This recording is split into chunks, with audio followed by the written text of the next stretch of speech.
बिस्मिल्लाहिर्रहमानिर्रहीम। अस्सलामुअलैकुम। उम्मीद करता हूँ कि आप सब खैरियत से होंगे। आज से हम जनरल फार्माकोलॉजी स्टार्ट करेंगे और इंशाल्लाह वीक के last 3 days Thursday Friday Saturday को जनरल फार्माकोलॉजी के लेक्चर्स अपलोड हुआ करेंगे। सबसे पहले फार्माकोलॉजी की डेफिनेशन देख लेते हैं कि स्टडी है of the effect that chemicals produce on biological systems. Chemicals biological systems पे क्या इफेक्ट प्रोड्यूस कर रहे हैं। जनरल फार्माकोलॉजी में हम आ जाते हैं, उसके जो दो बेसिक डिवीजन्स हैं, फार्माकोकाइनेटिक्स एंड फार्माकोडायनामिक्स। फार्माकोकाइनेटिक्स इस चीज़ की स्टडी है कि बॉडी क्या इफेक्ट प्रोड्यूस कर रही है ड्रग के ऊपर, जिसमें हमारे पास absorption, distribution, metabolism and excretion आ जाता है। ठीक है। अच्छा, अब फार्माकोडायनामिक्स जो है ये इस बात की स्टडी है कि ड्रग क्या इफेक्ट प्रोड्यूस कर रहा है बॉडी के ऊपर, जिसमें हमारे पास side effects and mechanism of action आ जाते हैं। ठीक है। अब ये दोनों आपस में रिलेटेड कैसे हैं? ये दोनों आपस में रिलेटेड ऐसे हैं कि जो भी इफ़ेक्ट बॉडी प्रोड्यूस करेगी ड्रग के ऊपर, वो इस बात को इन्फ्लुएंस करेगा, इस बात को तय करेगा कि जनाब वाला आप ड्रग क्या इफेक्ट प्रोड्यूस कर सकता है बॉडी के ऊपर। ठीक है। फॉर एग्जांपल, ड्रग की अगर कम एब्जॉर्प्शन हो, बॉडी कम एब्जॉर्ब करे, तो ऑब्वियस सी बात है कि जो भी मैकेनिज्म ऑफ एक्शन और साइड इफ़ेक्ट्स आने हैं वो कम आएंगे। अगर मेटाबॉलिज्म तेज़ हो जाएगा, मेटाबॉलिज्म कम हो, बॉडी मेटाबोलाइज कम करे ड्रग को, तो फिर साइड इफ़ेक्ट्स भी बढ़ेंगे और मैकेनिज्म ऑफ एक्शन जो भी था वो मतलब इफ़ेक्ट्स जो प्रोड्यूस करने थे ड्रग ने वो ज़्यादा प्रोड्यूस होंगे। इनको याद कैसे रखना है? डायनामिक्स है, डायनामिक्स डी से है and D for drug, D for dynamics, D for drug, D for dynamics, D for drug, D for dynamics, D for drug. Dynamics is the study of drug producing its effect on the body. ठीक है, आगे चलते हैं। ये छोटी सी flow sheet diagram जो है इसको ध्यान से आप लोग देख लीजिएगा, क्योंकि आपका सारा का सारा काइनेटिक्स, अब हम फार्माकोकाइनेटिक्स पढ़ेंगे और सारा का सारा काइनेटिक्स इसी के ऊपर रिवॉल्व करेगा। सबसे पहले हमने एडमिनिस्टर कर लिया ड्रग को, एडमिनिस्ट्रेशन हमने कर ली जी, आईवी कर सकते हैं, आईवी के अलावा हम कर सकते हैं परोस कर लिया, औरल इसको कहते हैं। ठीक है। उसके अलावा हम इनहेल करा सकते हैं और भी बहुत से तरीके हैं। ठीक है। पॉइंट बीइंग के एडमिनिस्टर किया ड्रग, वहाँ से एब्जॉर्ब हुआ। ठीक है। एब्जॉर्प्शन के बाद ड्रग हुआ डिस्ट्रीब्यूट। डिस्ट्रीब्यूशन में हमारे पास दो फेजेस हैं। एक ड्रग जो है वो आपका जा सकता है इसके ऊपर फ्री फॉर्म के अंदर या पाउंड फॉर्म के अंदर, क्योंकि जब ड्रग बॉडी के अंदर जाता है तो ब्लड के अंदर पहुंचेगा। ब्लड के अंदर अब या तो वो क्योंकि मोस्टली जो ड्रग्स हैं वो लिपिड सॉल्युबल होते हैं, तो प्लाज्मा प्रोटीन्स के साथ बाउंड हो जाते हैं। कुछ ड्रग की फॉर्म फ्री फॉर्म में रहती है और ये दोनों आपस में इक्विलिब्रियम में होते हैं। अच्छा, अब यहाँ से आगे ड्रग ने जाना है, या वो साइट ऑफ एक्शन की तरफ जा सकता है या वो टिश्यू स्टोरेज की तरफ जा सकता है। ये तीन कंपार्टमेंट्स जो है ना, डिस्ट्रीब्यूशन मोस्टली हम कंसिडर करते हैं ब्लड को। ठीक है, यहाँ पे हम ब्लड को कंसिडर करें आप लोग।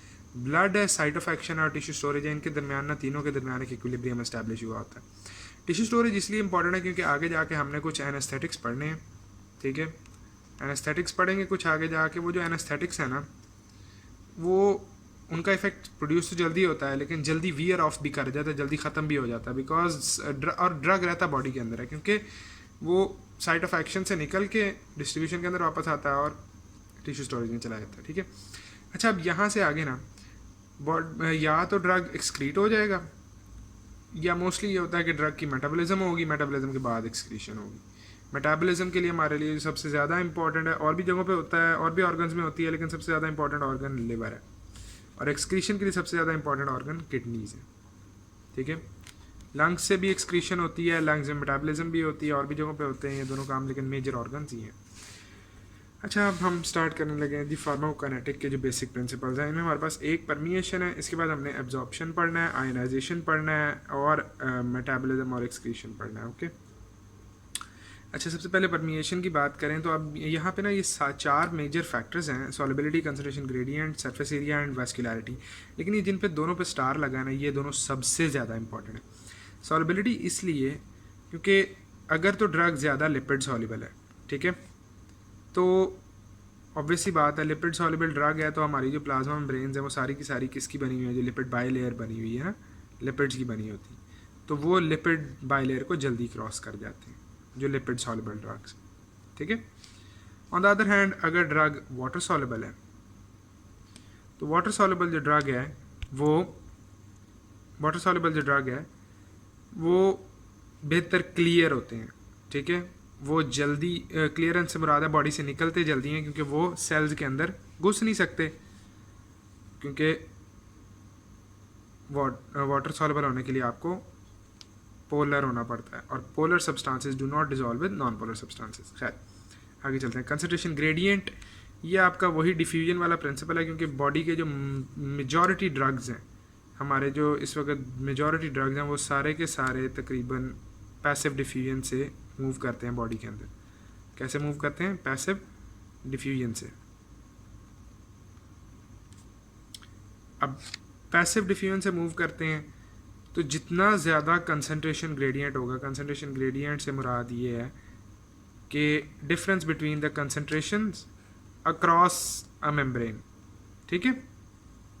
जितना ज़्यादा कंसंट्रेशन ग्रेडियंट होगा या जितना ज़्यादा कंसंट्रेशन का डिफरेंस होगा दोनों साइड्स पे, उतनी तेज़ी से ड्रग मूव करेगा, ठीक है। ये दो फैक्टर्स हो गए परमिएशन के। अब दोबारा देखते हैं परमिएशन क्या थी? The ability of a drug to move in the body, ठीक है, डिफरेंट कंपार्टमेंट्स के अंदर ट्रैवल करने की।